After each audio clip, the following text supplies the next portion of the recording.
CTV is on the air.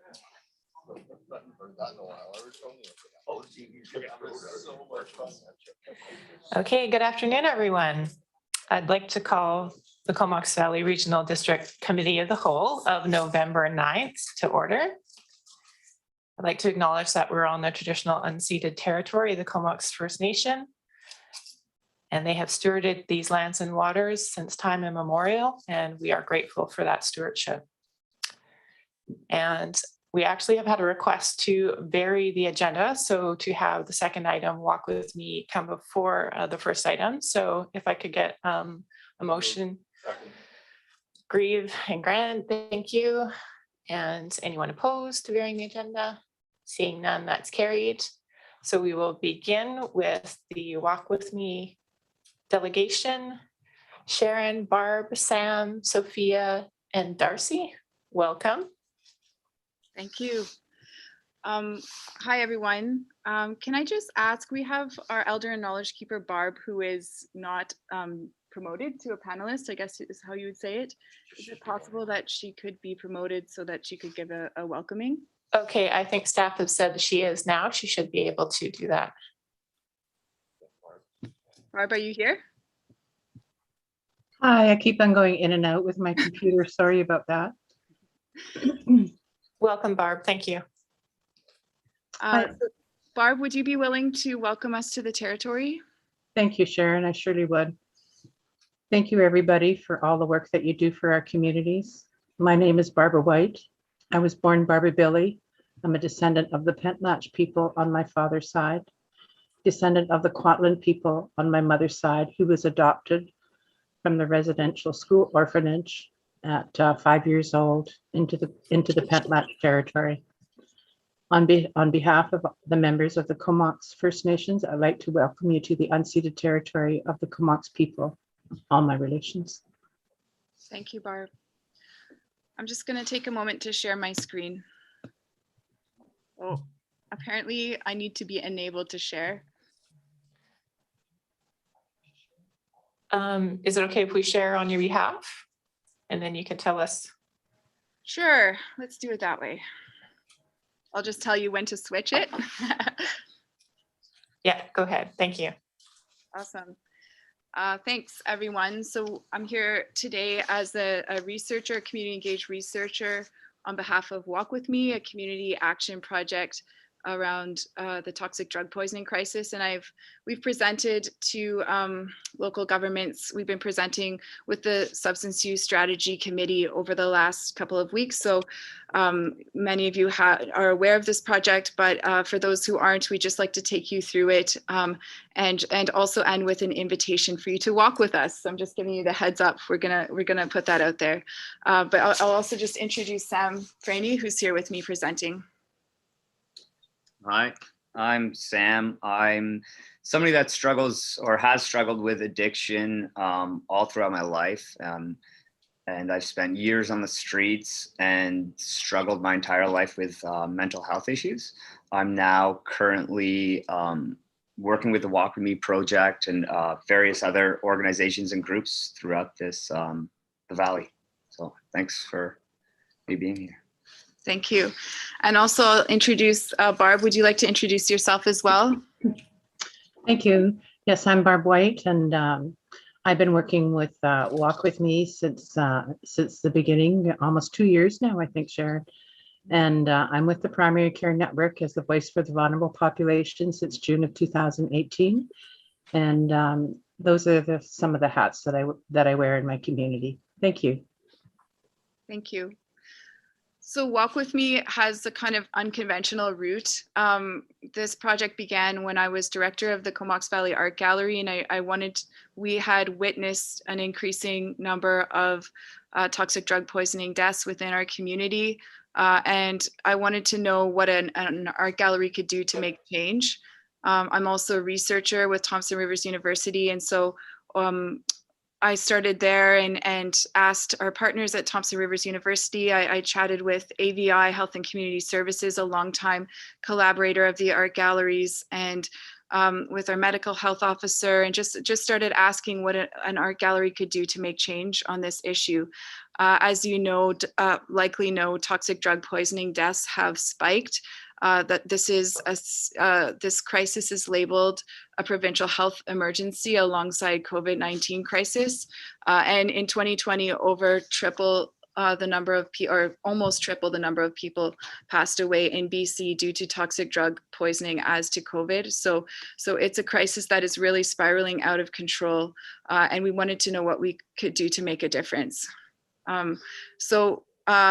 We'll talk a little bit about the project here in the Comox Valley, and I'll put it over to Sam and Barb to speak a little bit to how the project unfolded here.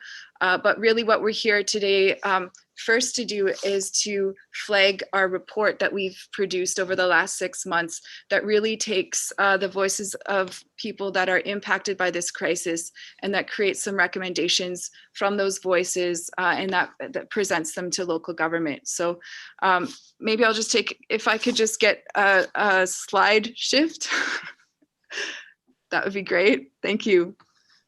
So just a few stats about this crisis. It disproportionately impacts middle-aged men age 19 to 59 and more so 30 to 59. Shift, please. Maybe I'll have like a little, the crisis disproportionately impacts Indigenous people.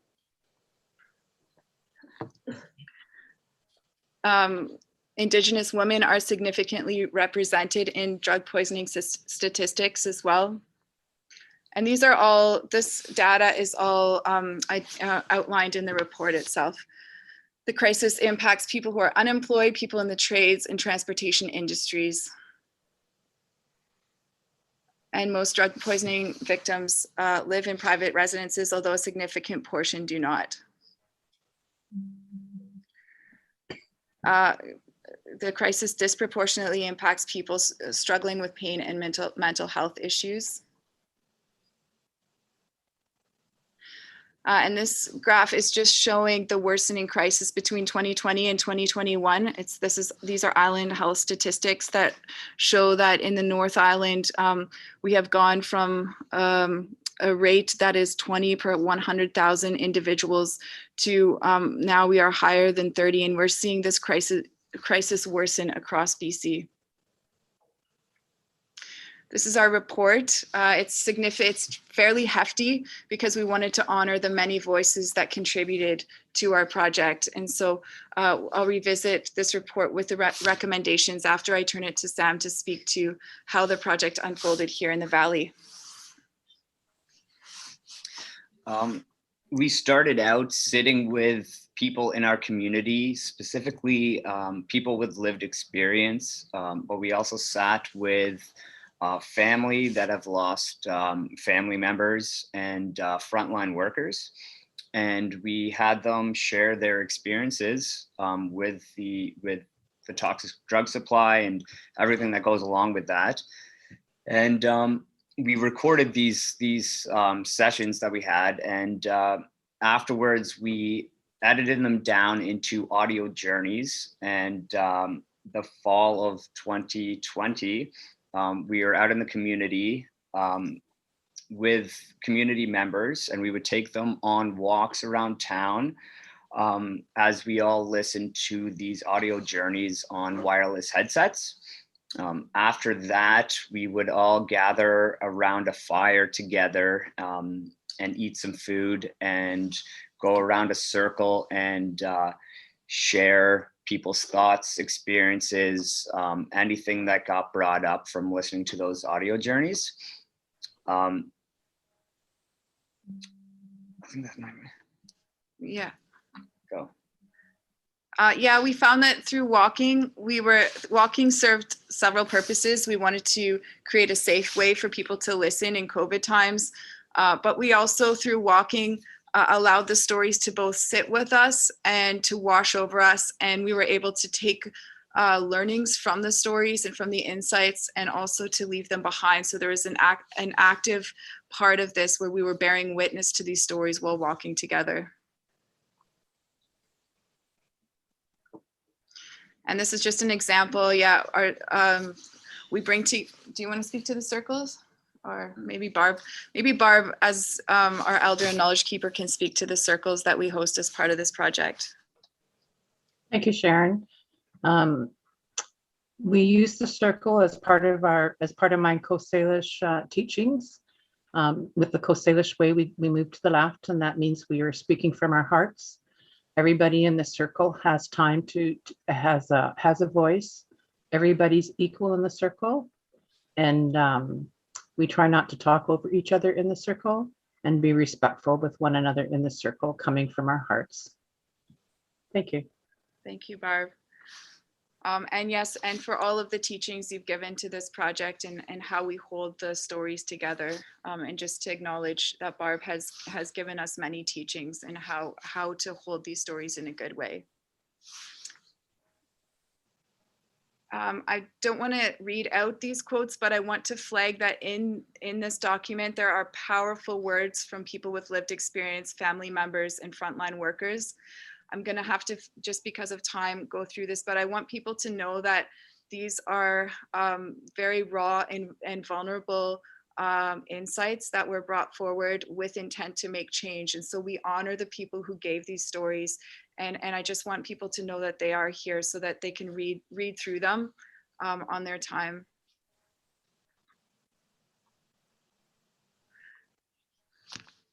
So we have a number of recommendations and I've just pulled the ones that are most applicable to local policymakers.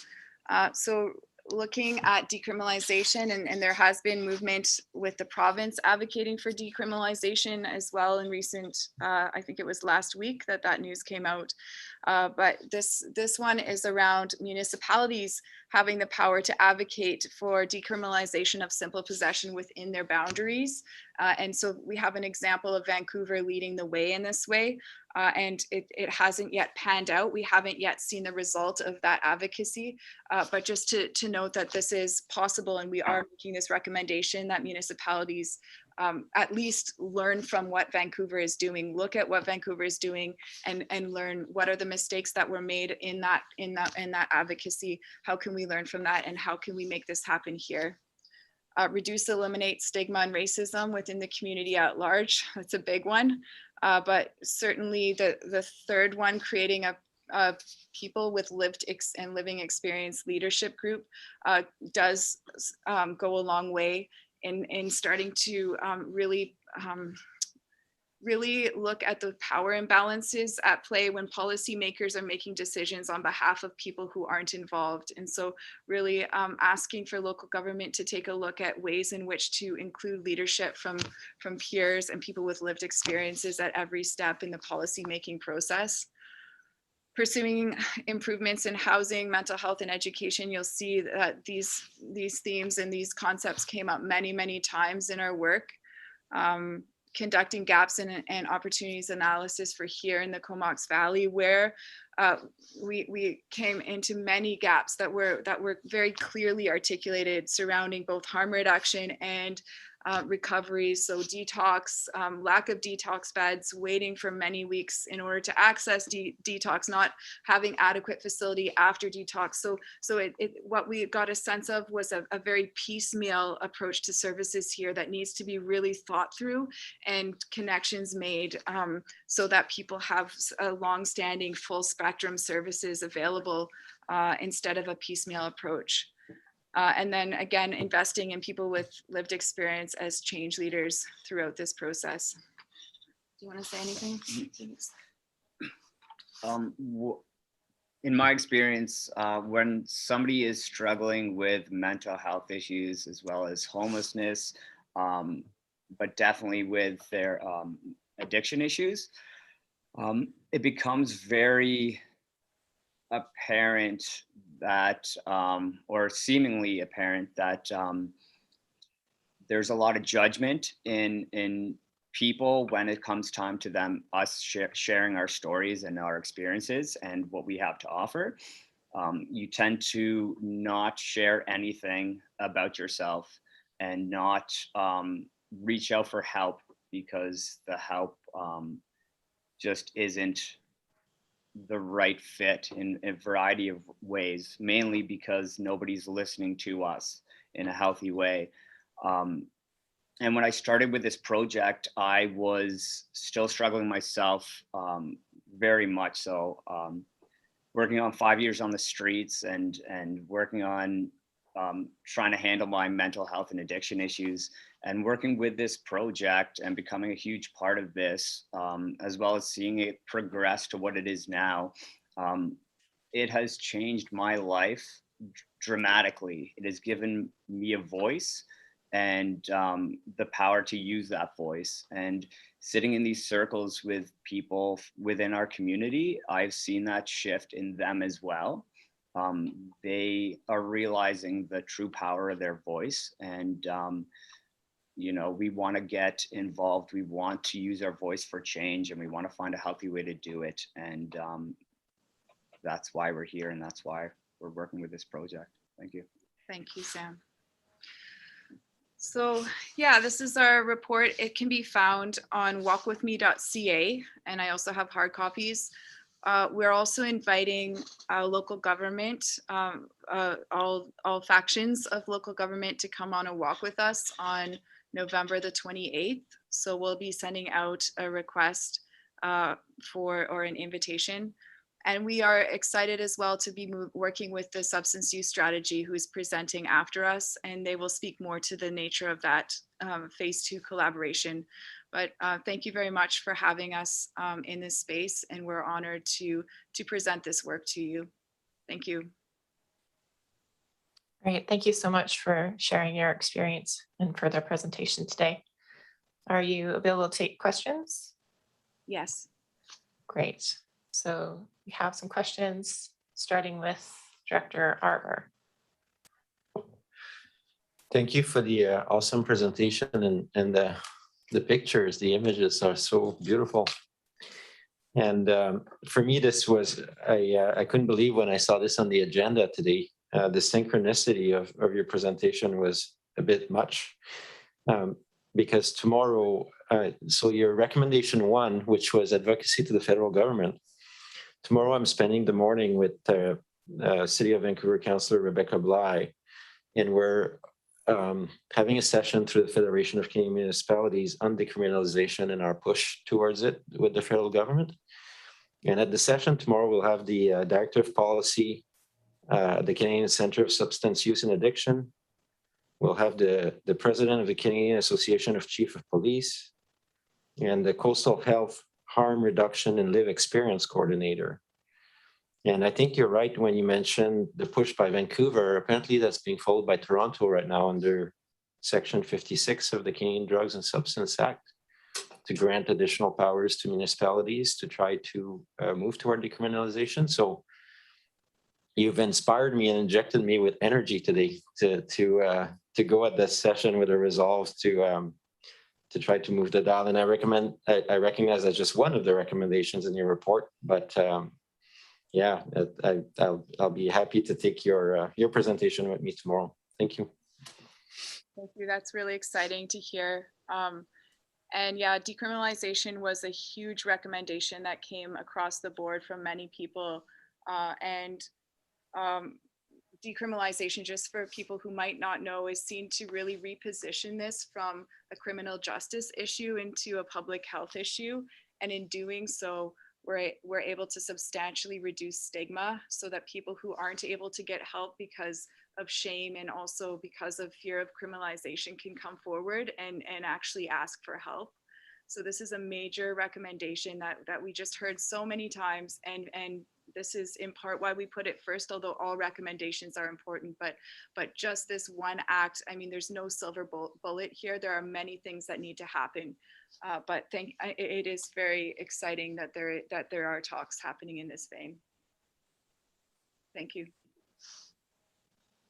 Thank you. Director Hamir. Thanks, Chair, and thanks to Sharon and Sam and Elder Barb White for all of the work that you've done. I had the opportunity to go on 2 of the walks, and extremely moving and extremely touching, and I recommend it to any of the directors who haven't had an opportunity to do so. I hope to join again. So some of the things that really moved me on the walks and in the report were just the traumas of people who are living in this reality, the re-traumatization that it was being felt once they were in the health system. I mean, some of the stories about going to hospital and being refused services was really difficult to hear. And I'm just wondering if there's been any kind of improvement, or is there a dialogue with Island Health around some of your recommendations, especially around training people who work in frontline on how to not re-traumatize people? Mhm. Thank you for that. Yes, so we have been fortunate to have been approached by Island Health, and we have been invited to bring our walks into hospitals throughout the island, and in particular to work with emerge staff, although with hospitals at all sites, or sorry, with staff members at multiple sites.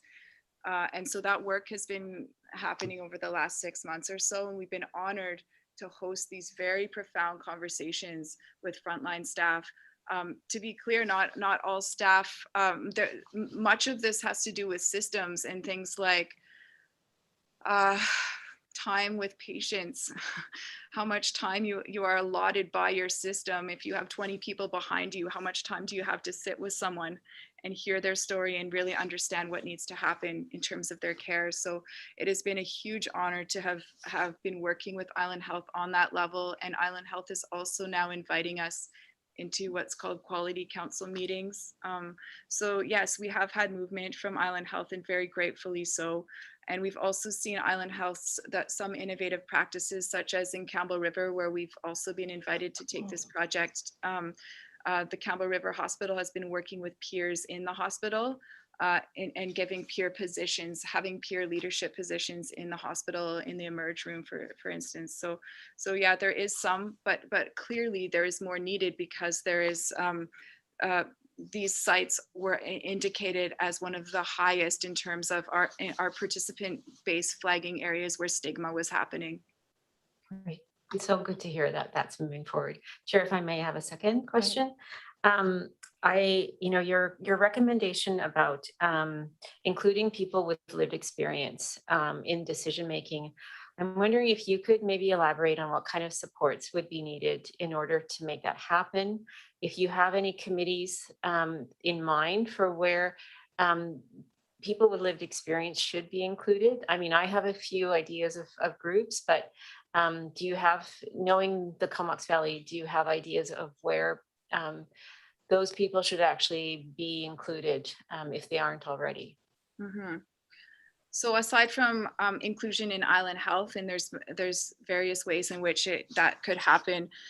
Certainly there was a number of peers who spoke to things like downtown facilities, water, access to electricity and plugging phones in, places to camp, places to be, places to have shelter. These are places where there is a high level, or could be a high level of involvement of people with lived experience. And especially when there's consideration of, turning things off, turning off water access, etc. So it's true that this should be a supported team, that there are supports needed. And I don't know if do you want to speak to this? As a peer myself, I feel like any talks and any decisions that involve us, we should be a part of from the start. A lot of times up till now, we've always been brought in at the very end of discussions, or at the end of decision making. And we need to be included right from the start, because living through what we live through is very different from other people's lives. And so to fully understand what we need and how we need it can only come from us. And so we need to be there from the start to work with different organizations and different people to make everything beneficial for all involved. Thank you. Okay, I don't see any further questions, but hopefully you guys will stay on the line for the next delegation. Thank you. Thanks again for your presentation. Thank you. Okay, anyone opposed to receipt? Hearing and seeing none, that's carried. So we'll move on to the next item, which is the Comox Valley Community Health Network delegation. Cole, Hamilton, and Warren, thank you. And we'll welcome Lindsay and Evan. Hi, everyone. Hi, thank you. Hello. Oh, and it looks like I can't share my screen either. Sorry. Okay, you should be able to now. Okay.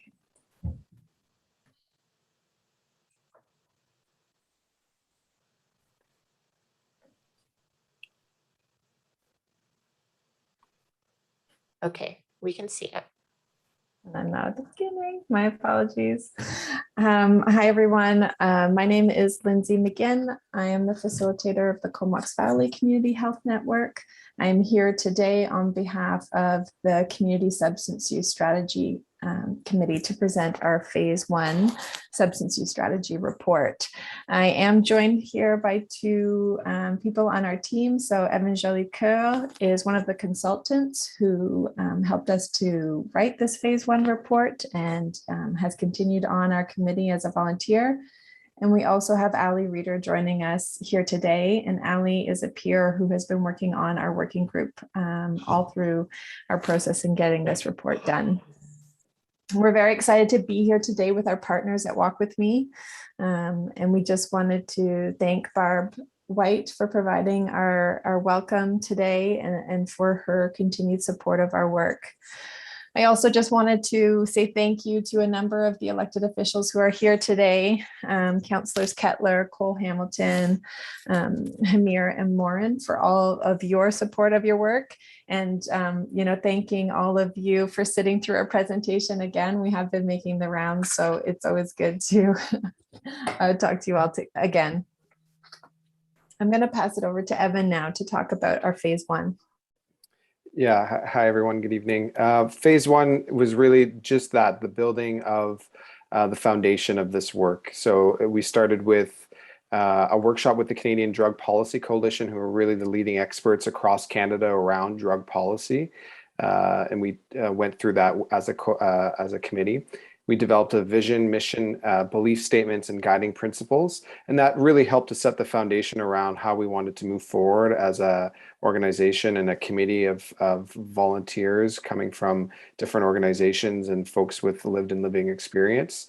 The committee then hired consultants, myself and two others, to research best practices, to review current data, to collect information on the supports and services that are available here in Comox Valley, to engage in the beginning of a community engagement process with stakeholders, but also with people with lived and living experiences, with peers, and an environmental scan of funding and government priority alignment. And so that part of the report, the unique part, and you should all have the copy in front of you, is that this is not a comprehensive strategy yet. This was really laying the foundation moving towards that comprehensive strategy. And so in the Phase 1 report, which you have here, it did have its limitations. It's not a full strategy. We didn't have enough resources to be able to get to that finish line to gather commitments, but we did secure many partnerships, including with the Walk With Me project, and hopefully to move towards an accountability framework from all the stakeholders that we have been able to bring in so far. So in the report, you'll see an overview of the work done to date, the frameworks that address substance use, why we need a substance use strategy here in the Comox Valley. And Sharon and the Walk With Me team alluded to some of those reasons in their presentation. An analysis and a presentation of the data available. One of the issues is that we have a lack of readily available, accurate data for our region, but the data that we did have access to is presented in the report. Again, a mapping of the existing supports and services. The community engagement process was explained in the report, and the qualitative data that we gathered through that process, and some of you were involved in that as well. Ideas and suggestions around some of the key things that we hope to address in a substance use strategy, assets, gaps, and barriers, and a path forward around how we can move forward from phase 1 onwards.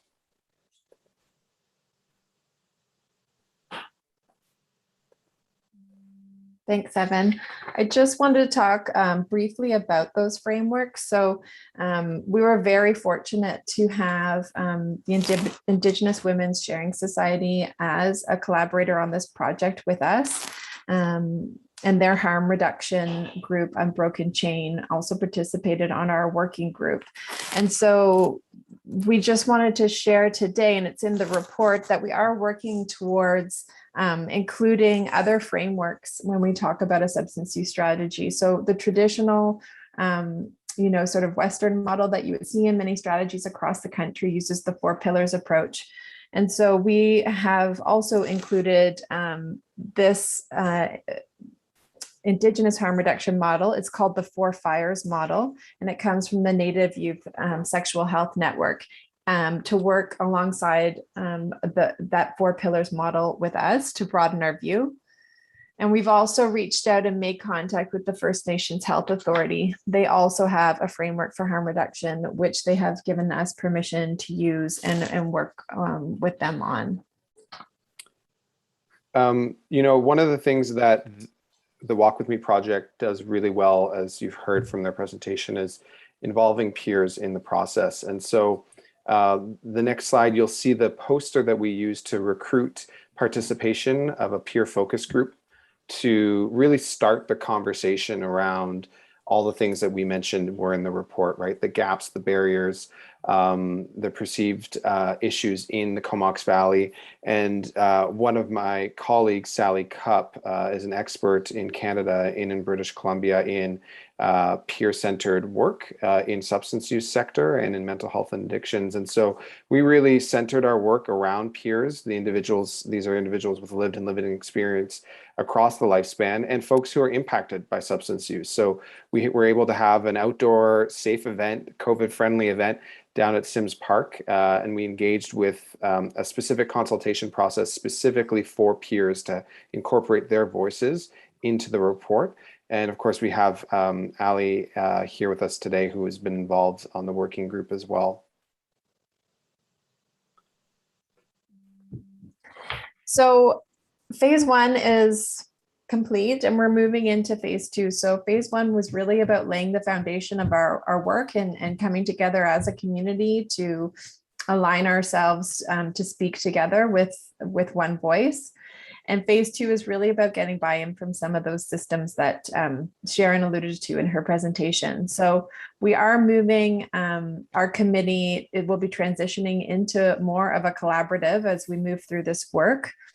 And the next phase of our work is going to focus on mapping the substance use response in the Valley. So one of the key discrepancies that came up as we were developing our report was this discrepancy between what service providers stated they were providing to the community and how service seekers perceived access to those services. So we're going to be having a number of small group dialogues that focus on some of these tension points that we have started to identify within the system. Phase 2 will be about convening dialogues and inviting folks in to have these conversations with us. At the same time, we will be looking to secure commitment and shared accountability from those stakeholders. We'll need to secure additional funding throughout this process, and it will culminate in a phase 2 report. And from there, we really move into phase 3, which is all about collective action. So depending on what we hear during phase 2 and the connections that we make, we will be creating and implementing the model based on those findings. So this involves, a lot of key community institutions like local governments, our local First Nation, the Comox First Nation, the RCMP, the school district, Island Health, the First Nations Health Authority, and all our diverse community-based organizations and service providers. And really, this is our goal. This is what we're working to try and create this resilient, healthy, connected community that we all want to see. So with that, the exciting thing is what we're moving towards in our presentation is to each of you as directors and as the regional body here in the Comox Valley is a request for support. And so many of the municipalities, for the directors who are representing municipalities, have continued to engage with the Comox Valley Substance Use Strategy Committee, but we're asking for continued engagement from the regional district, primarily around support from staff to help get us to the finish line, to secure that funding that we need for phase 2 and phase 3. And so this will look like staff to staff working closely with Lindsay and the working group from an organizational and a networking perspective, and supporting in applying for further grant money to get us to the finish line. Financial support, continued municipal leadership, and Director Arbor, hearing you say that you'll speak up on behalf of this is exactly a prime example of what we're looking for. Continued municipal leadership, regional leadership on all the different networking and events and different spaces that you hold in your role as an elected official, and both at a local, provincial, and a national level. And to engage with our local key stakeholders, to get them on board, to commit and ask them to commit to address these issues in our communities around the challenges from substance use. It impacts all of us. And so we really are requesting your continued leadership in inviting people into the conversation and inviting them to commit to being a part of the solution. And so, as Lindsay alluded, we're going to be shifting away from a committee to a collaborative where we'll be inviting local government, and this will help to secure local accountability and engagement in the establishment and implementation of a local strategy once it's completed. So we're going to be asking each of your municipalities, for those of you representing municipalities, but also representation from the regional government, to both share a report, to participate in the next steps, and to walk along this journey with us. I think that's it. We are open to questions. Great, thank you so much. And yeah, I just wanted to highlight all the great work that you're doing to come up with this strategy, and working with people with lived and living experience, and all the presentations that you guys have been doing. You guys have been all over the place, which is really wonderful. You know, it was just over 2 years ago that I lost my stepbrother to carfentanil. The drug that he was using was poisoned with carfentanil, and he was in the trades. He was an electrician, and so reaching out to people who, you know, he died alone in his home, and so reaching out to that group of people is so important, and the only way we're going to do that is through these types of presentations and reaching out to the community, and just repeating the message as much as we can. And so I really thank you for all your work. So I'm not sure who's first. Director Hamir, go ahead. Thank you. Thanks. I think I just jumped the gun. So again, thank you to Evan and to Lindsay and to Ali. The report was really fantastic too. I mean, really well put together. I mean, these are some awful statistics for our community. But I want to echo Chair Kettler's comments about the amount of work and the quality of the work that's gone into this. You know, your recommendations, one that I have a question about, and it may actually be for staff, because I think in the report I read, you know, the overlap with your recommendations and with our poverty reduction strategy. And so I'm wondering for staff, our poverty reduction strategy, if I recall, was funded through UBCM, I believe. And are there funding sources that staff are aware of that may help us move a phase 2 report forward? Madam Chair and Directors, so I'll just ask Alana Mullally to give you a little bit of background with respect to the poverty reduction strategy. And certainly if you have interest in pursuing the recommendations, you could ask staff to report back to you as to the opportunities and knowledge that we have that we can share with you as to how you could support those recommendations.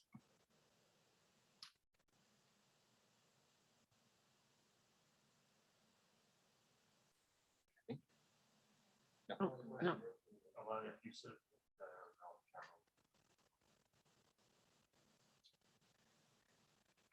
Great, thanks very much. Through Chair Kettler to the directors. You'll recall we came to you with the final draft of the poverty reduction strategy, and the Community Health Network, as you might remember, represented by Lindsay, was a partner on that project. And so we've got a couple of things coming up to talk about how we implement and how we move to next steps and what this board wants to see as the role for yourselves and for staff. So I think once we sort of drill into through the financial planning process, what your expectations are for staff, we'll be able to speak to specific funding strategies. Okay, thanks. I mean, I'm hearing from the presentation that it's probably more useful to have staff participate rather than elected officials to highlight some of those funding opportunities. But that's what my understanding was. So maybe some staff commitment if that's what the board wants to see. And if I may just make one other comment, I recognize the work that Director Arbour is doing to move advocacy forward, but I also want to just highlight the amount of work that Director Morin has also put forward at UBCM in advocating for a safe supply. So thanks to both of the directors for that work. Thank you, Director Hillian. Yeah, thanks, Chair. And I just want to speak briefly to the 2 reports, but first I want to acknowledge you, Chair, for sharing personally as you did. There are some who, as evidenced by recent ads in the local paper, who do not see this as a suitable conversation for local government. They think that local government should be sticking to other things. But as has been acknowledged here, if we don't talk about these things as community leaders, if we don't take a stand and advocate for doing something, these issues remain in the dark. And many people in our community, including myself, have family members who have been impacted by addictions, by mental health, by living on the streets at times. And there, but for fortune, go any of us. And so I just want to applaud the board and the staff for having these presentations here tonight. I want to applaud the people who are making the presentations and doing this incredibly difficult work in the trenches to develop awareness in our community. And I want to wholeheartedly support us getting behind moving forward with a strategy that will help our community to get a better grip on this massive social problem. I also think it's worth noting that we have our fire chiefs, key first responders in the crowd here tonight for another presentation. And they, as much as anyone, know that the carnage that is being created by our challenges with substance use and addiction and all the related issues that go with it. And I want to give a tip of the cap to them for the work that their people do and the trauma that creates for them as well. So thanks very much. Thanks for those kind words, Director Hillian. Director Arbour. Yeah, thanks. Thanks, Lindsay and Evan, for the presentation and the report. We at this table, we just got it yesterday, so it was a big read. I probably need a second pass over on it. But some of the highlights of what my brain retained anyways was triggered something that's very relevant to some of our core functions, maybe not at this board, but in some of our other boards. I saw it mention of the wait time for when people need treatment was highlighted in the report. I know you haven't developed a strategy yet, but you were identifying a lot of the problems.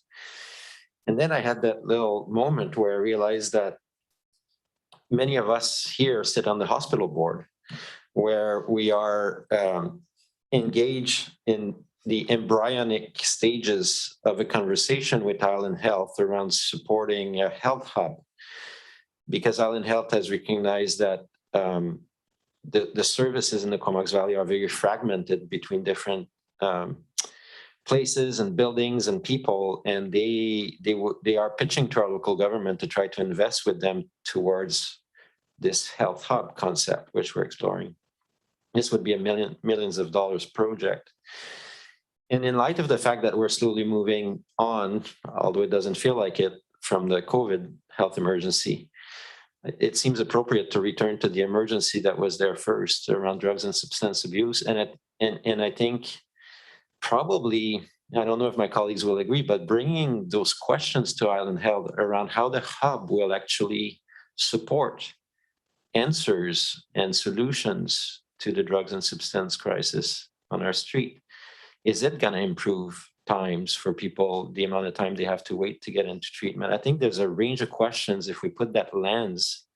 I don't even know if Island Health has thought about it. We're very embryonic. And so my comment, and I'm hoping staff is listening, is that perhaps applying a lens to that project, because part of what our board has discussed with them is that holistic approach to complex cases. Well, that's drugs and substance abuse.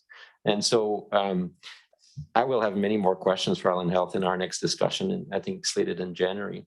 And to echo what Sharon and Sam were saying, I'm wondering if we should bring some of the people with lived experience to some of those sessions, because so far it's just been us elected official with Island Health locked in a room doing strategic planning around this, but we don't really have people with lived experience or the health network at the table. So that'd be my comment. Thank you. Thank you. Director Morin. Thank you, Chair. First of all, I'd like to thank Director Hamir for the comments and appreciation, but I'd also like to really extend that to virtually all the elected officials in this community. Councillor McCollum, way back, presented resolutions that Courtney Council adopted around safer drug supply and observed inhalation sites to the province. And then again to the federal government around declaration of a national public health emergency, as well as decriminalization and safe supply. So those were all adopted.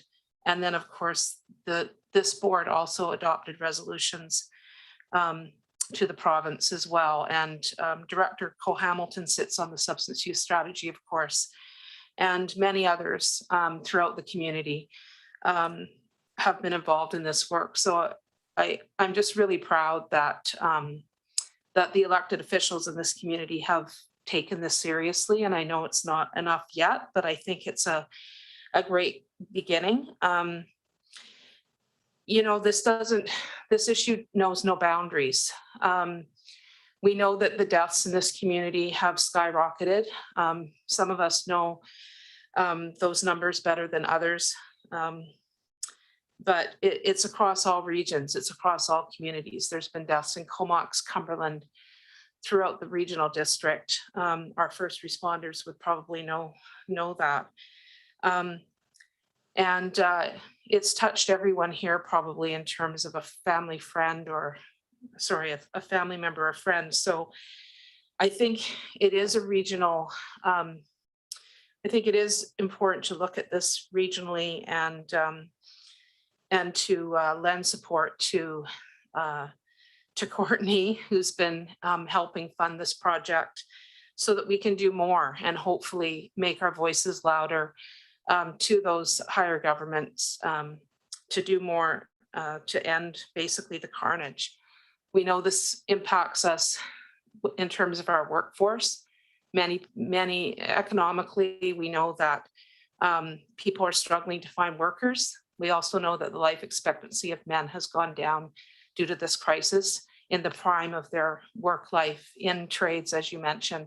We have many trades that are that work on folks in trades who work on our infrastructure projects. So this is directly related to this board, in my opinion. So obviously I could go on. We need to look at this in terms of all substances. In the report, you'll see that there's reference to alcohol and tobacco actually costing us much more in terms of money, hospital, strain on hospital, et cetera. Yet anyone with an alcohol challenge can go to the liquor store at any time for their safe supply. People who are addicted to opiates don't have that ability. And I think it's time for that to change. We've seen substance use throughout history. We've never seen the carnage that we've seen from a toxic drug supply. So I'll end there. Thanks. Thank you so much, Dr. Morin. Dr. Grieve? Oh, sorry, Dr. Cole Hamilton. Oh, okay. Thank you, Chair. I just want to thank everyone who's spoken. It's been a lot of powerful statements, particularly Director Morin just now. And it's I think this has touched all of us, and I appreciate the Chair, Director Morin, Director Hillian for acknowledging just the impact on their loved ones. And I would echo that the same for myself as a close family member has struggled with challenge addictions for many, many years and continues to. I want to thank everyone on the substance use strategy for this first stage report and for the presentation today, and Walk With Me for creating such a powerful tool for sharing the stories of people with lived experience. I have the opportunity to take the Walk With Me tour previously, and I look forward to sharing that experience later this month. I believe it's November 28th with other elected officials. And I wanted to, I guess, propose a resolution which addresses the requests that are here. So I don't know if I can draft one on the fly. Yeah, after receipt is the correct time. Sorry, it's getting a bit carried away. So I will park that for a second and ask Director Grieve to continue. Yes, we'll come back to you. Director Grieve. Thank you. And thank you for everybody for speaking so thoughtfully and from the heart, because that's what we have to do on this. First of all, let's be clear that the incredible death rate we're seeing transcends all socioeconomic, education, everything. It predominantly hits single men or men estranged from their spouse. So it's probably tied to despair and other issues. It's not strictly mental health. It's not strictly addiction. You don't have to live on the street.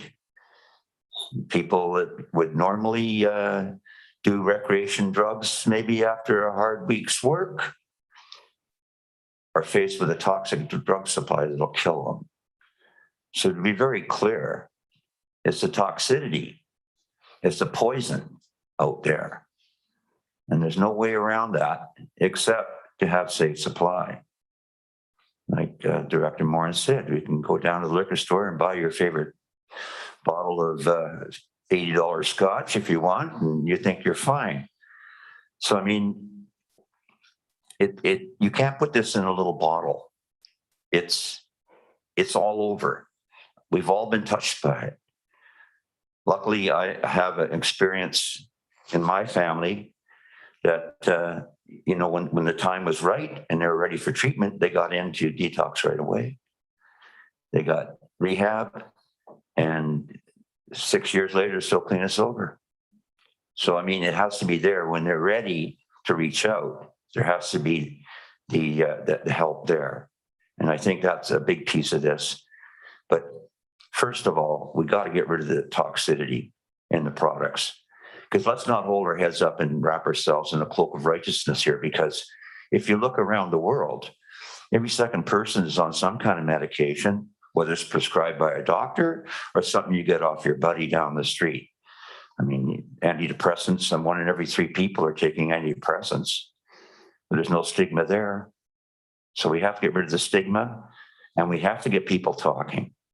I think that's the whole thing. We got to get talking about this so that everybody can face it and realize there is help, there is support in your family, at the workplace, with your doctor, whatever. But we have, like I say, it's the stigmatization of it that is really killing it.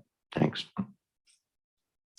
Thank you. Yeah, I think that's important that, it's really about that shift in culture.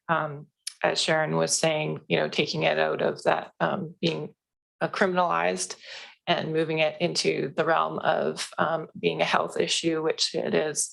And I think, local government does have a role and a responsibility in that through emergency services, through the hospital board, through all recreation, through many of the services that we provide, that we have a role to play in shifting that culture. So thanks for everyone participating in the conversation today. And thanks so much to Lindsay and Evan. Are you still there? Yeah. Still here, thank you. We didn't have a lot of questions for you, did we? We just had a lot of statements. So apologies for that. No, we really appreciate all of you very much. Thank you. Thanks so much. Have a good evening. You too. So anyone opposed to receipt? And that's carried. And we'll go back to Director Cole-Hamilton. Thank you, Chair.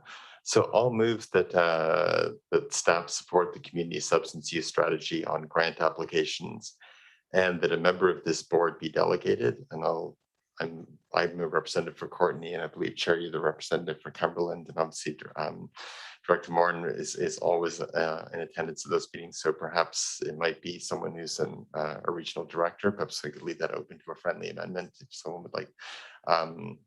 And thirdly, that a staff work to discuss funding options with the substance use strategy and report back to the board.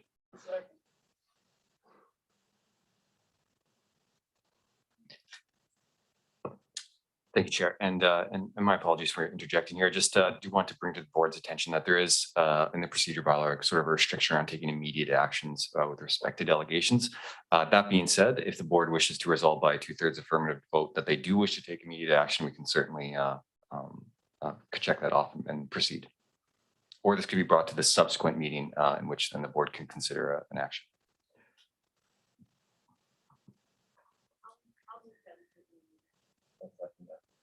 Okay, so move to vote on action tonight. Hamir and seconded by Cole-Hamilton. And it's a 2/3 vote. All in favor? And that's unanimous. Thank you. So do we have? Yeah, the motion's been seconded. Sorry, go ahead. Maybe you just want to. Yeah, well, the motion requires a friendly amendment for, I was going to say, for one of perhaps the regional directors to be the designated appointee for this board. If that's. Did you nominate yourself, Director? Well, I represent Courtney already, but I could certainly do that for the regional district as well. I was just curious if whether perhaps Director of Board wanted to be, or Director Hamir. And Director Okay. Hillian? Thanks, Chair. Just to ease the process, why don't we get the motion passed, and then the issue of who's going to be a further representative could be determined. People might need some time to think about that. Sure, we could bring it back for the next meeting, the actual appointment. Great suggestion. Thank you, Director Hillian. Okay, so it's been first and seconded. All in favor? And that's unanimous. Thank you. Move management report. Yep, the next item is the management report. Moved and seconded by Grieve and Grant. And I'll pass it to staff. Just one item on the management report. And if the directors have any questions of us, we're more than willing to provide some response. I don't see any questions. Okay, so all in favor of receipt? That's unanimous. Thank you. And so we'll move on to reports. And we have the local fire department response to the 2021 Provincial Wildfires report. First by Hillian, second by Grant. and I'll pass to staff. Thank you very much, Chair and Directors, and I'm pleased to introduce to you representatives from Oyster River, Courtenay, and Comox Fire Departments that are here to provide a presentation regarding their department's engagement with respect to the wildfires in the interior of BC, and they will be led by Bruce Green from Oyster River Fire.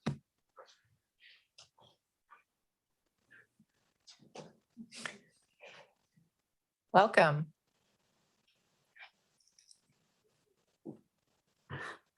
So first, I want to say thank you for allowing us to be here to present how our department's helped in the 2021 wildfires. My name is Bruce Green. I'm the fire chief at Oyster River Fire Rescue. Beside me is Chief Kurt McDonald from the Courtenay Fire Department. And on the other side, we have Fire Chief Gord Schreiner from the Comox Fire Department. During the summer of 2021, the province was faced with numerous large interface fires that impact structures. There were dozens of evacuation orders and alerts affecting thousands of citizens. The fires burnt down numerous homes, including one town and thousands of hectares. We're here to tell you more about the roles our fire department played during these challenging times. Let's see if this is going to work. Good. We would like to tell you a little bit about the deployment process, so what goes into getting us there. Resources are requested and how our local fire departments were able to help out this year. We are very fortunate here in the Comox Valley as we have several very well-equipped and trained fire departments. Locally, Courtenay, Comox, and Oyster River Fire Departments all assisted by deploying crews and equipment to various locations around the province. While similar in many ways, each of our fire departments assisted in different ways. These deployments come with many challenges: travel, accommodations, food, fuel, long hours, new hazards, and unfamiliar territory. While our crews were deployed, our local departments worked closely to ensure adequate fire protection here.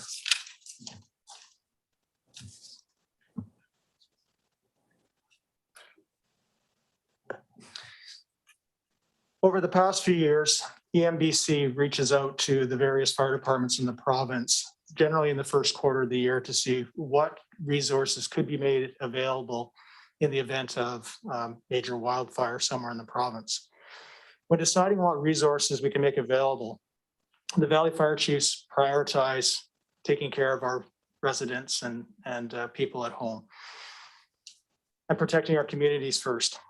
The Valley Chiefs share this information amongst ourselves within the group to ensure everyone has a good understanding of what we have available to us locally in the event that one of us has an incident that requires us to use the mutual aid agreement to mitigate it.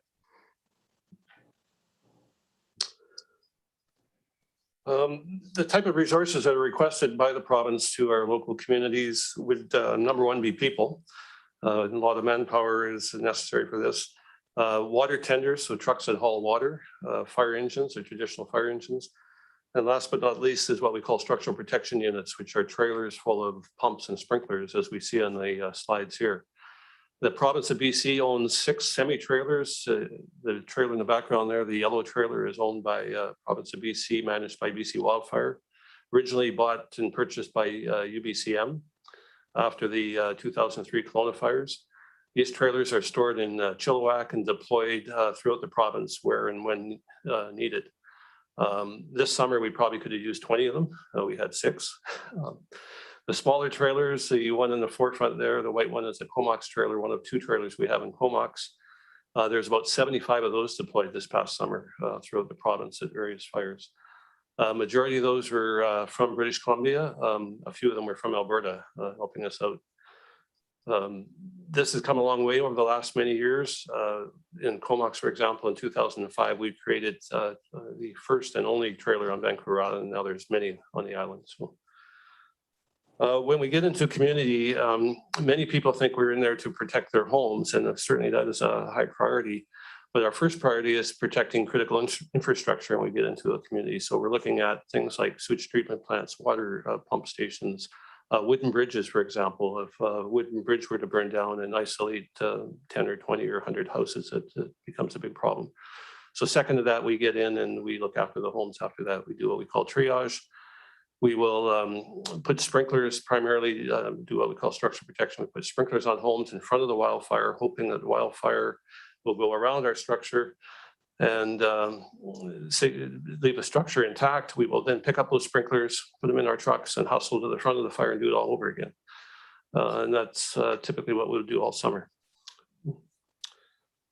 One of these little trailers can protect many, many homes.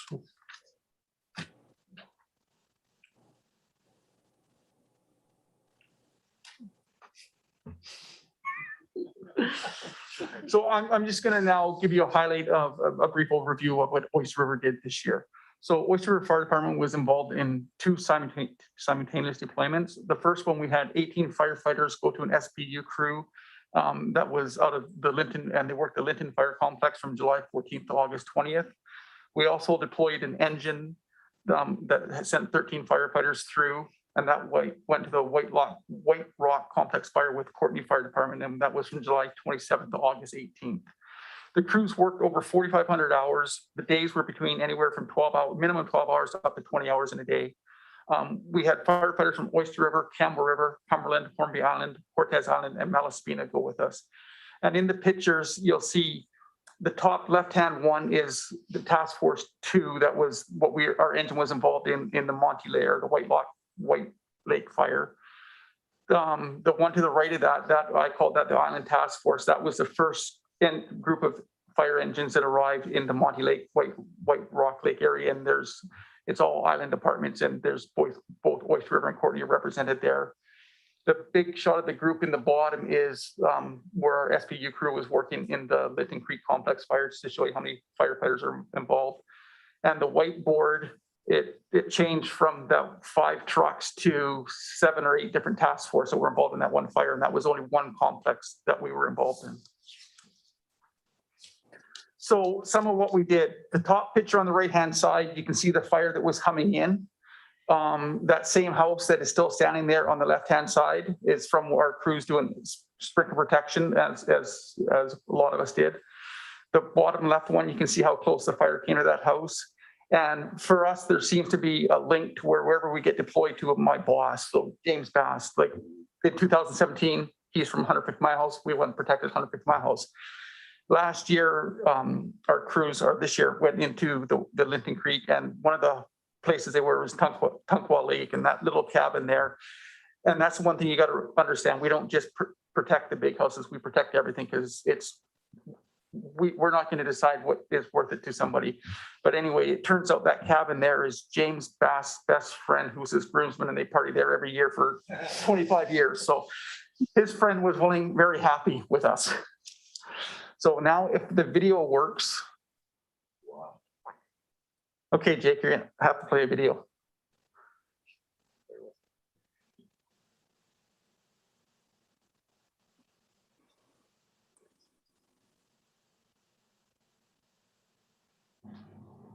Okay, so this one is just a video of what the camp life was like at the Vernon camp after the camp was set up. When the first crews went out there, they spent, I think, a week before forestry set this camp up. They were sleeping in tents, and Kirka has a picture of that he'll show later. They were bathing in lakes. They were eating whatever they could to eat. So it's quite the adventure is the wrong word, but commitment that the firefighters show going out there. But once forestry sets the camp up, it's really good. But until they get there, there's usually a week of time where they're long days, sleeping in tents, not much time to recover. And the next video is a quick video of one of the fires that was in Monty Lake that blew over. And I think this is the way a lot of the fires were. Chief Schreider can probably speak to this. The fires seem to be getting worse and worse every year. On this one, Chief Watkinson from Penticton, who is very involved in this, said this fire was like hell on earth. And he's done lots of these. Fast forward, I don't have a video of it, but 2 weeks later, when our crews were in the White Rock area on 6 Mile Road, another fire came through. And one of the firefighters from Mill Bay said if that was hell on earth, they were looking at Satan in the face for the second one. And that, unfortunately, that's where some of our crews had to dump their hoses and run. So the crews put it all out there to do it, put the long days to protect the community. Over you, sir. So the Courtney Fire Department's help this year that we provided started off with our small bush truck. We sent 2 firefighters out to the Deca Lake area. The truck actually was quite popular with the EMBC group that was up there, as it was small, compact, and they used our crews for doing a lot of recon, trying to figure out where the fire was going, identifying structures that were in the area. So the first team that went out primarily did that. When they returned from Deca Lake, we then got requested to deploy to the same area that Chief Green was just talking about, and we sent that truck there with a crew of 4. We're fortunate that that truck, it's a 1995 engine. It's actually retired from service, but we've kept it just so we can help out when these events happen. So when we do send the crew with that particular engine, we're not taking a resource out of our community that actually provides suppression or helps with the insurance rating or anything like that. So it is very nice to have. This is an example of the nighttime where the crews were camping. And as you can see, it's a little eerie when you get up in the middle of the night to do whatever, and you can pretty clearly see how close the fire is to where you're camping out. So in other deployments, there were some opportunities for hotel accommodations for the crews, but this time around, they definitely were roughing it. As you can see. And again, those tents aren't really great for keeping the smoke outside. So there's a lot of bedding and sleeping bags and stuff that didn't make the trip back because you just can't do anything with them. The crew that was on the engine, they were doing not as much recon, but definitely supporting backburning operations that the BC Forest Service was using to try to control the direction the fire was going, and also assisting, as Chief Green and Chief Schreiner have said, with the protection of the residential structures. The Comox role, I think we're going to show a video next year in a moment. Very similar. We spent 60 consecutive days, the Comox team, at 2 different major fires. And personally, I spent 28 days at 5 different fires working part-time for BC Wildfires. So I ended up in Vanderhoof all the way down to Manning Park and points in between. And I got my black belt in that little green tent. So you can go ahead and show the video if you don't mind. So we did a video, thought we'd show some of the faces that, you can go ahead, Jake, and some of the faces that play a large role in all this.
That's good there, Jake, if you want to shut that off.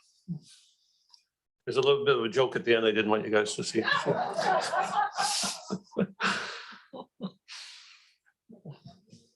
Mhm.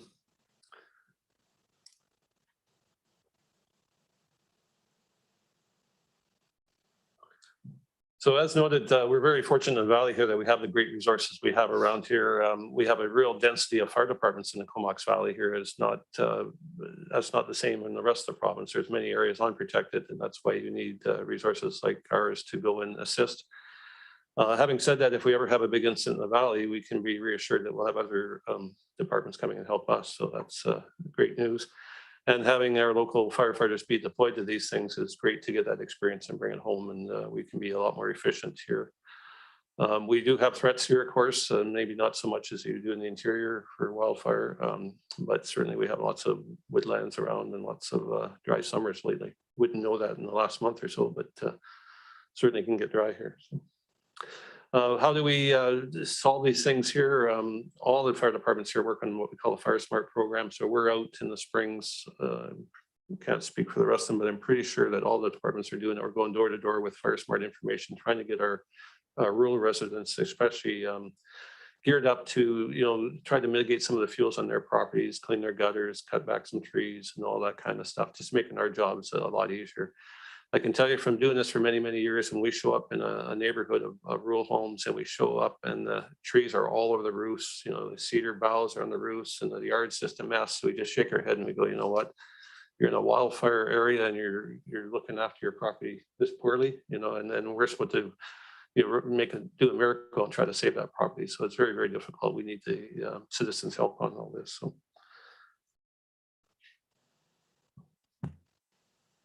So with that, we want to say thank you. This picture here is outside of the Vernon camp. When we came back, when we left at 7 o'clock in the morning and we came back at 7 o'clock at night, there was people lining the street saying thank you. For me, it was very emotional. Like, we're unfortunately sitting there putting out some of the burnt houses, yet they're still in the street lining, clapping and thanking us for being there. So, and for me, and I think for all of our firefighters, that's all we need to be there, is that thank you at the end of the day for doing that. To wrap up, we wouldn't be able to do this if it wasn't for all our trained firefighters. We're fortunate with these 3 fire departments. We have lots of very well-trained firefighters that are willing to do this and they commit the time to do this. with doing this, like Kurt said earlier, we make sure that our number one priority is making sure our citizens here are protected. We would not be deploying if we were not able to protect our citizens. The other one is we couldn't do that without the support of all the politicians. The politicians are the ones that supply us with the training supplies, for the dollars for the trucks, and support us in deploying. So we thank you for that. The other one is the businesses that allow our firefighters to take time off to go to some of them are 2 weeks deployment, some of them are week deployment. So to take time off work to go fight the fires, it's not possible without the businesses supporting that. The biggest one is the families, and like Elsa in the video said there, we go away to fight these fires. It's dangerous, and I think Chief Schreiner can contest, and so Chief McDonald, they seem to get more and more dangerous every year. Like I said, this one, we had one of our engines drop the hoses and run out of the fire because it came down so intense. And Deputy Chief Murray, when he was there, in all of our training, it says, stay downhill because fire doesn't go downhill fast. And he says, now that's a lie. So fire does come downhill very fast. They found that out. So thank you for our families for supporting us. And the other one is the firefighters. It's all of the firefighters in every one of our departments would love to go and fight the fires, but we need people to stay here. So we want to thank them for staying here to make sure our community is protected so we can go. With that, we are open to any questions.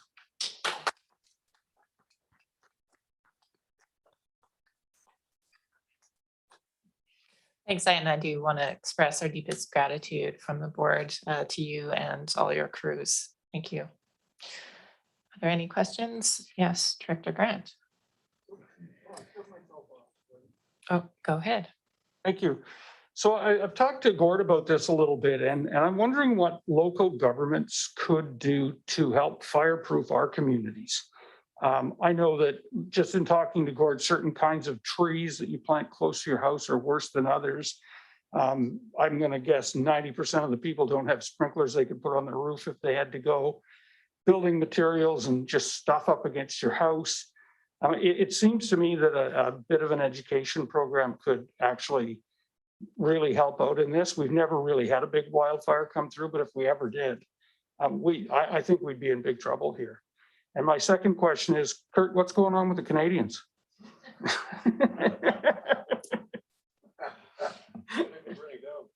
Yeah. So the biggest question, what we can do here, it goes back to the slide before this one is Fire Smart. I know the Comox Valley Regional District applies for CRI grants, and they do have Fire Smart education on the website. As Chief Schreiner says, we do Fire Smart education all over. And at the end of the day, for me, not to get political, but we're building houses in the interface that aren't Fire Smart. Why don't we make people build houses in the interface that are Fire Smart? It would stop us from going there, protect them. Because all of what we're doing is, majority of what we're doing out there is when we're there early, the sprinkler sets them up, but before they do the sprinkling, they remove all the fuels away from the house. So they're fire smarting when they get there. So that's what we do. So Fire Smart it's the BC Fire Smart website. It has all the answers you need. It's all there. We just got to be willing to implement it.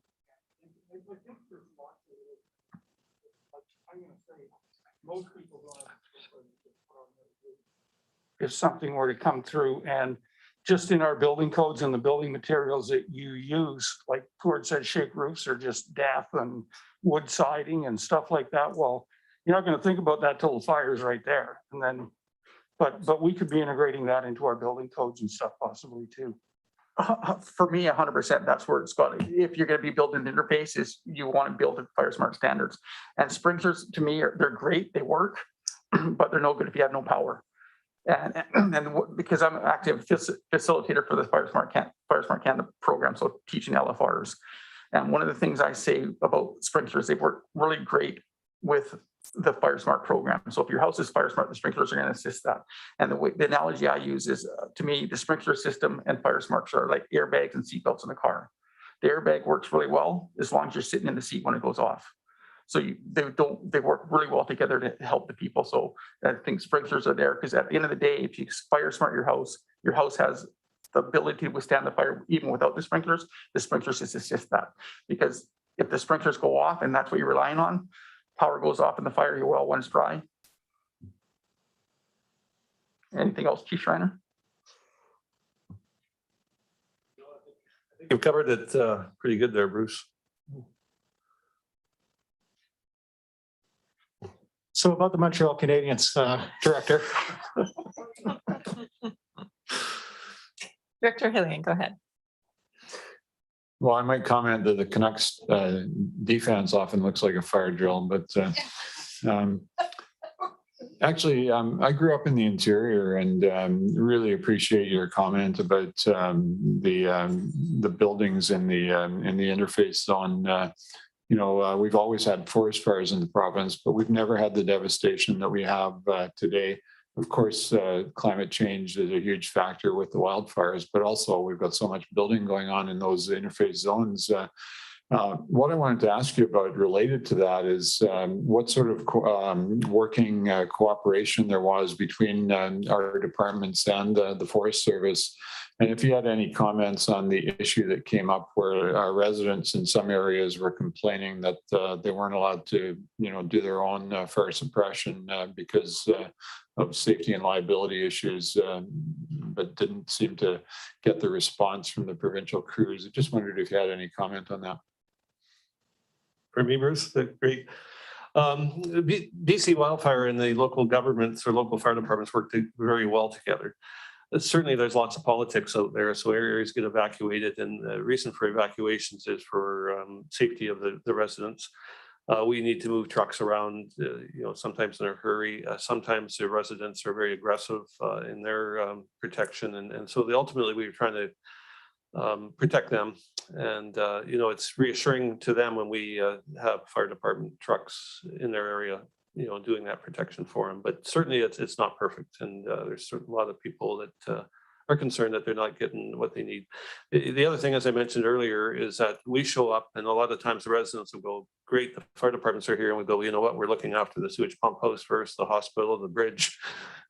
Maybe tomorrow, the next day, or the next day, we'll get to your single family homes. And then we have to prioritize there too. But certainly lots of politics involved.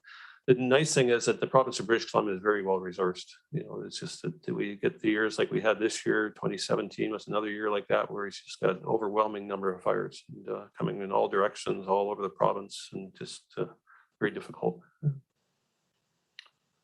So the other part of that is, I think the residents have to realize that more resources aren't the answer. There's not enough resources for us to deploy to protect those houses. They got to understand fire is part of the landscape. Fire is going to naturally happen. Our landscape needs fire to live and thrive. So if we're in there, the biggest thing is we don't have enough resources to protect all of them. So like Chief Schreiner says, we have to triage. Where can we get the most value? And for me, it goes back to fire smart. If you're going to build there, make your house fire smart so you can do it. Because like if we go back to our number one priority is BSERMs. Our number one priority A is fire safety and B, people safety. And for them to be safe, sometimes we have to get them out. And I understand it's their house, their livelihood. But it's tough. And like Chief Schreiner says, I know my deputy, when he was over there, somebody was yelling and screaming at him because he wasn't doing enough. But there's only so much we can do. There's only so many resources we can throw. And unfortunately, your house, for whatever reason, like Chief Schreiner said, if it's a wooden bridge into your remote community, your house burns down, that's devastating. But that bridge burns down, it's going to affect every resident on the other side of that bridge. So there's priorities have to make, and BC Wildfire is really good at their job.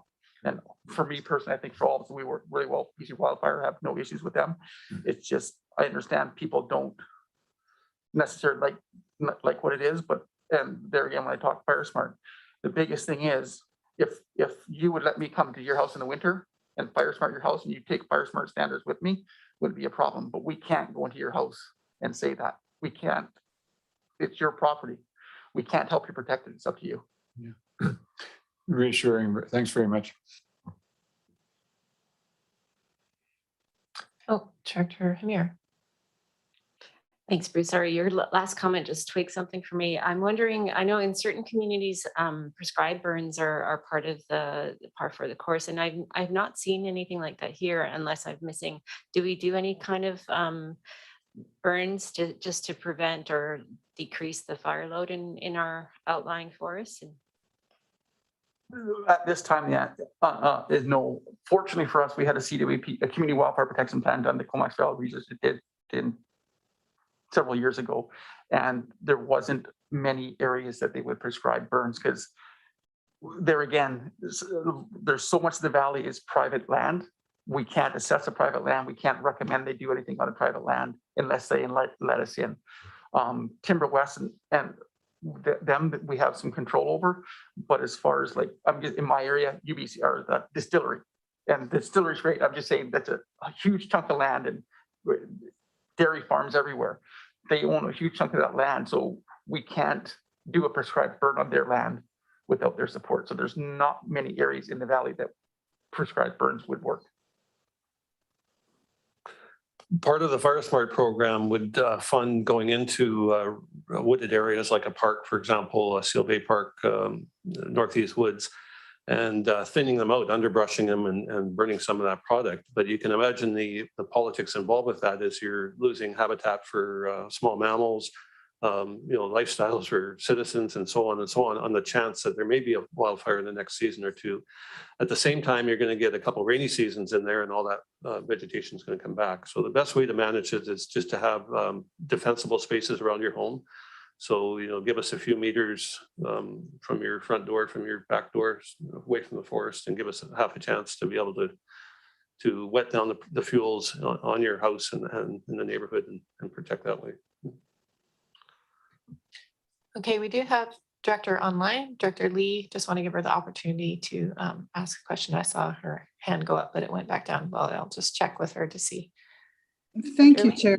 I didn't know if you could hear me or see me or not. I've listened to the whole presentation, and I just want to thank the firefighters and especially our Oyster River Fire Rescue Group for going out again this year.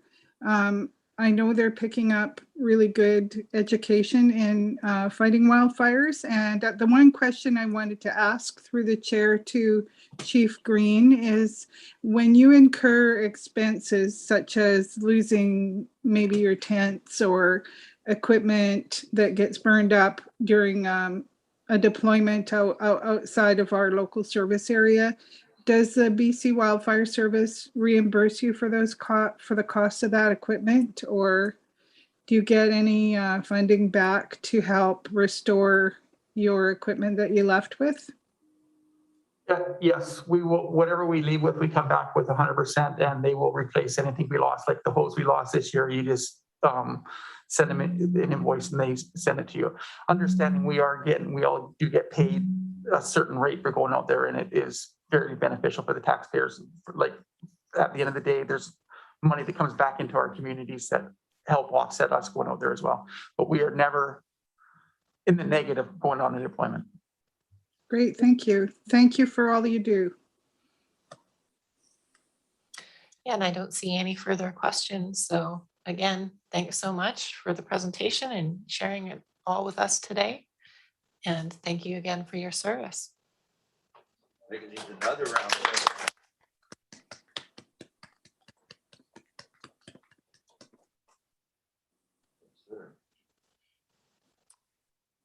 So anyone opposed to receipt? And that's carried unanimously. Do you need a break? Okay, we will take 5 minutes, so we will come back at 5:42. Okay, and at this point, I'll leave the meeting. Okay, thank you, Director Lee. Have a good evening. Thank you. Bye-bye.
So next we have item 2, reports, strengthening community services grant budget amendment. Hillian and Cole Hamilton, thank you. And I pass it to staff. Thank you. And Alana Mullally, General Manager of Planning and Development is here, and she'll provide a brief outline of this report and answer any of your questions with respect to the recommendation.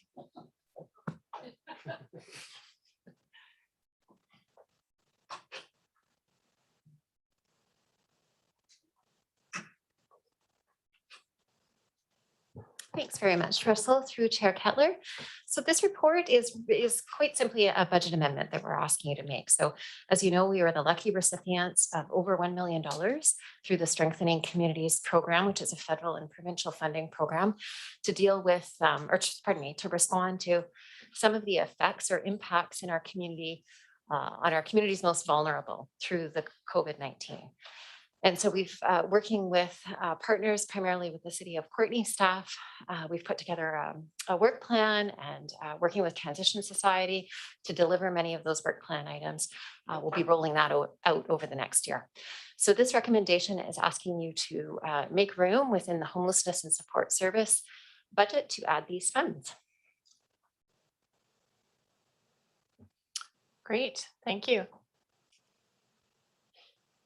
I don't see any questions. Oh, Director Hillian. Yeah, thanks, Chair, and thanks for the work involved in this. I'm just wondering, originally this funding included support for municipalities, KFN and Courtenay primarily, I think, to address costs, cleanup of campsites, related things. And we were advised that UBCM asked for that to be removed. I'm just wondering if you could provide a bit of further detail about why that action was taken. Through Chair Kettler to the directors. That's right. That is the feedback that we received based on our initial application. We did include some dollars primarily to cover costs incurred by the city, respecting some cleanups. We were asked by UBCM to remove the piece of work from the budget and our proposed scope of work, and we did that. The report from UBCM staff was that the works were not eligible. They didn't say why those particular works weren't eligible, though. That's right. Thank you. Okay, thanks. Director Morin. Thank you, Chair. Regarding the budget, regarding the grant we received the funds in July. And it goes until July of 2022. That's the first question. Sure. Through Chair Kettler, we've received half of the funding so far to launch the initiatives, and then we'll receive the remainder as we complete the tasks. And the funding carries us through until December of 2022. Okay, December. Do we have any kind of even a sort of a general breakdown of where the funding's going to, like which categories, that kind of thing? Through Chair Kettler, we did submit a detailed budget and scope of work with our application, and so that's what we're working from. Okay, thank you. Yeah, so this is going to create additional emergency overnight space, increase capacity at Connect, hiring of outreach workers, and public engagement and building capacity and training for us, the local government and staff. Is there a broader scope to that or beyond that, I guess? I guess we talked about the substance use strategy.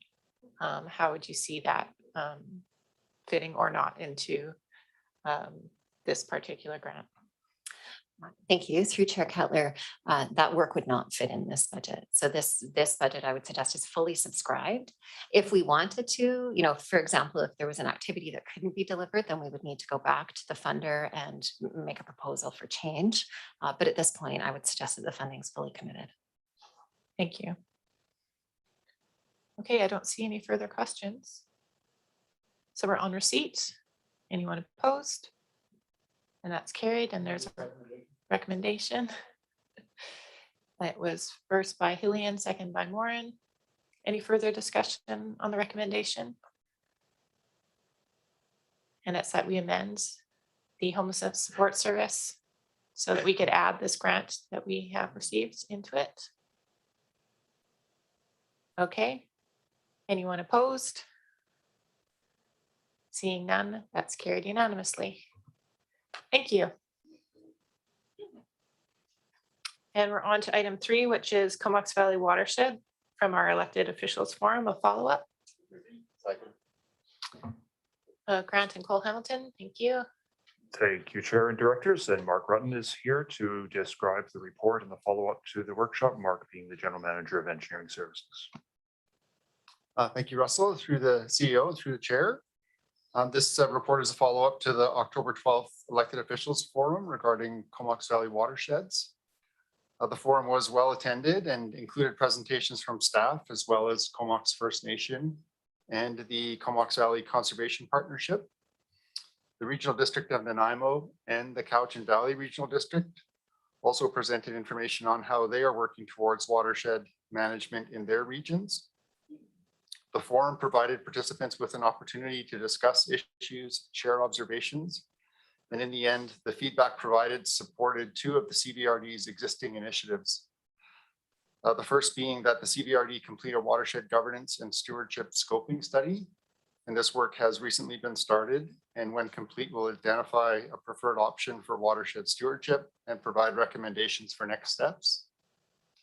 And the second initiative is that the CVRD work with other local governments on Vancouver Island to discuss how to best manage public drinking watersheds. And for this initiative, staff are proposing that we first apply to the upcoming ABICC conference to host a workshop on the topic. And if that goes ahead, then great, we'll complete the workshop and share the results. And if ABICC does not support this topic, then CVRD will host a workshop of select Vancouver Island local governments and present the findings to the province. And I'm happy to answer any questions that you might have on this report. Thanks, Mark. Director Hamir, go ahead.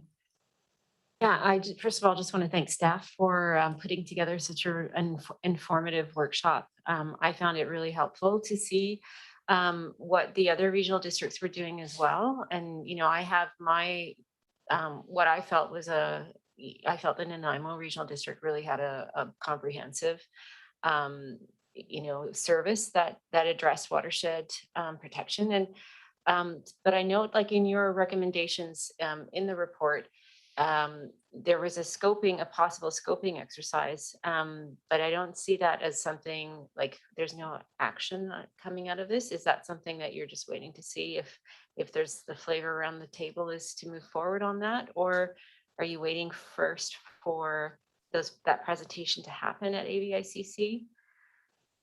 Sorry, are you referring to a scoping study for a watershed stewardship service? Yeah. Well, we are proceeding with that. Oh, you work. are? Okay. So then there was a resolution passed by EASC for that work. Right. And the forum supported the same kind of work. So we're already on it. Okay. So on it. Perfect.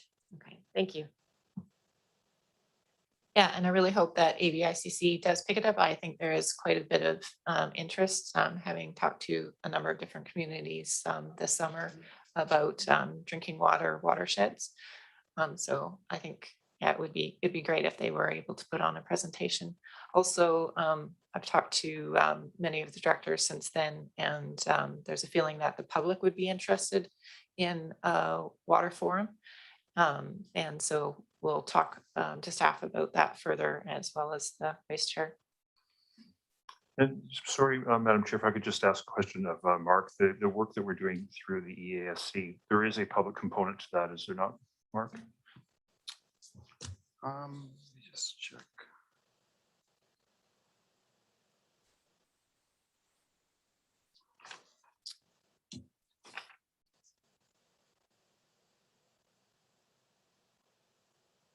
I'm sorry, Russell, I'd have to check to see if there is. If there is, it's a bit of a light process. It's not an extensive public engagement process. Maybe just a checking in with the public. We'll report back to you on that. Okay, thank you. Okay, I don't see any further questions. That's about the full board. All in favor? That's unanimous. Thank you. And Next, we have new business, and it's external appointments update. Grant and Grieve, thank you. And I think we have a report from Director Arbor that's written that you should have all received, and I'm not sure if he wants to speak to that. But if there's any questions, I'm sure he's open to it. And I believe that Dr. Swift wanted to speak to the 911 Commission. Oh, sorry. Dr. Moran, do you have a question? No, just a comment, just to thank Director Arbor for such a detailed report. It really gives me a great sense of what he's up to. So that's, I like to monitor that. So thank you. Thank you, Director. Director McComb. Thanks. Yeah, I actually did have a question for Director Arbor with regards to his report. I'm just scanning for the date, was going to raise the possibility or the suggestion at the next ICF meeting about whether or not there's any interest in our previous CFO's recommendation that perhaps this asset would make more sense being owned and managed by the province rather than a foundation. And I'm wondering if that was brought up and what the response was.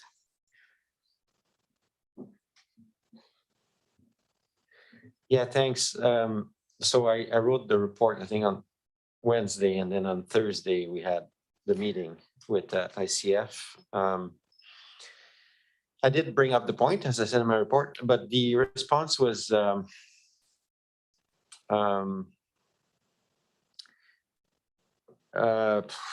lukewarm, but I think what we've engaged in now is a process of strategic planning for the next 18 months to try to get the province and federal government to consider both resolving long-standing reconciliation issues in regards to First Nation interests in the rail, and hopefully to get the province and federal interested in restoring the rail.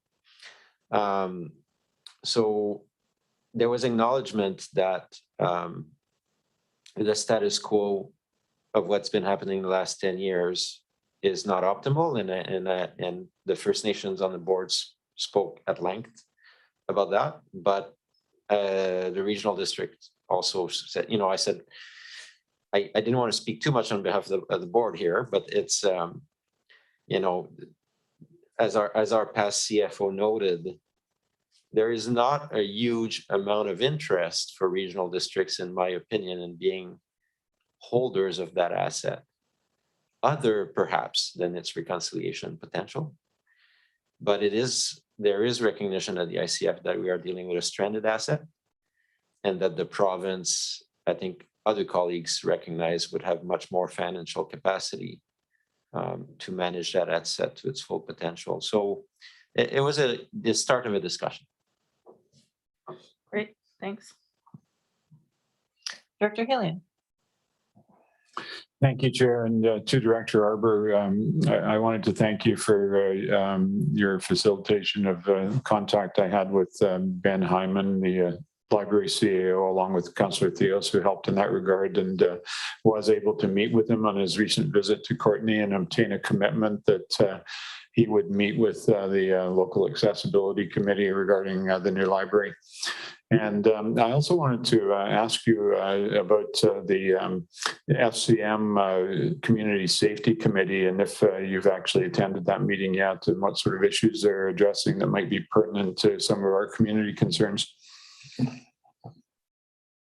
Yeah, thanks. It's through that committee that I made the comments on the drug and substance abuse. So there's two big topics of that committee. Both of them are divisive across Canada, almost regionally. And one is gun control. So municipalities are talking about that. And the other is drug and substance abuse and decriminalization. And I 2 months ago, I assisted in the first debate on that, which led to this session tomorrow, where the entire committee will be there with those experts like the president, chief of police, and everybody as we try to bring together a common voice from local government to the federal government. And I have to give credit to Councillor Rebecca Bly, Councillor for the City of Vancouver, because she's the one pulling all this together. So that's the two main topics, but from time to time, I understand the way FCM works for those. So I wasn't clear about how FCM works because we know how AVICC and UVCM works, but at a lot of the resolution, the reason why you don't see a lot of resolutions when you get at FCM is because they are dealt with in a continuous manner through the work of those committees. So the committees make, basically pass those resolutions at the committee level, and then it goes into consent item at the conference. It's a bit of a different process. Only a minority end up not being dealt with in the committee. So if we're not able to come up with a policy around advocacy policy around drug and maybe that's then something that you would see on the table in the future. Thanks very much. Okay, I don't see any further questions, so I'll pass the mic to Director Swift for the 911 Commission. Thanks very much. And I'll try and be brief because I know I'm standing in the way of dinner, which is really important. My appointment is much more or simpler than Daniel's for sure. In January of 2021, the shareholders of the corporations, the regional districts, signed a reapportionment agreement. And previously it had been based on the model of property assessments. And it's now a combination of population and property assessments. And if you recall, I was wanting to have call volume as part of that apportionment as well. And that whole concept is going to be further studied, and it'll come back to the table in 2023. So in the meantime, we've had a decrease in our cost by 2.7%. In February, the next generation 911 system was implemented by switching over to digital from analog information feeds for address and location information from TELUS. The corporation also has the technology in place for the final next generation 911 digital call answering system, and it's to go live in March. In June, we expanded the dispatch service to include the Cowichan Regional District, and it seems to be going well. I think their call volume is up a little higher than we anticipated, but so far they're very pleased with the service, and so it's been good for everyone. The Campbell River Dispatch Service now, fire dispatch, is now dispatching for 80 fire departments in the province. So it is significant. The Comox Valley Regional District hired a full-time employee that is 100% seconded to the corporation to allow for the assistance with the technology, and also as possible succession planning for when others retire. And this fall, with the City of Campbell River, Smith, Brownlee and Associates is to be retained to conduct a detailed analysis of the fire dispatch center in Campbell River to assess both the workflows and the capacity of the dispatch center for future capabilities and expansion of the service to other regional districts for fire dispatching. We had a little bit of extra room there and the ability to take on more calls, but of course we don't want to overburden the system.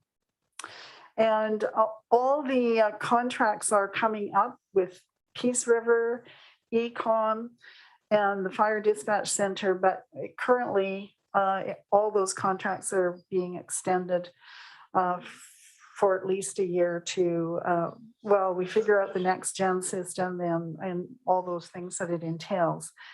And I think lastly, there was some concern around, you've probably heard on the news about the ambulance dispatch center issues and the 911 corporation. The procedure is if you phone 911, it goes to ECOM and then it gets dispatched out to the ambulance. But we've sent a letter on to the province and the Adrian Dix, just to express our concern with some of the issues that have been created at the ambulance dispatch end of things. So they've been doing some things, triaging calls differently and so on. So we'll see how this all pans out. And that's my report. Great. Thanks to both directors. And are there any questions? Oh, Director Arbor. I don't have a question for Dr. Swift, though. Thank you for the report. Really good work this year. But I did forget something in mind, and it just occurred to me that I should probably mention it because it will be relevant at the next meeting. So I have a new alternate director, Lindsay Flaws, who had served us well last year, had another baby, so life got pretty full. And I'm pleased to announce that Ian Monroe, past chair of the Union Bay Improvement District, will be my new alternate director, and I won't be here at the next meeting. So I hope that you guys will welcome him to the fold. Thank you. Great. Thanks for the update. Okay, so that brings us to the end of the agenda. We will move in. Oh, no, we need to have receipt of the reports. So we've moved and seconded. All in favor? That's unanimous. Thank you. And now we will move in camera. Second. And all in favor? And that's carried.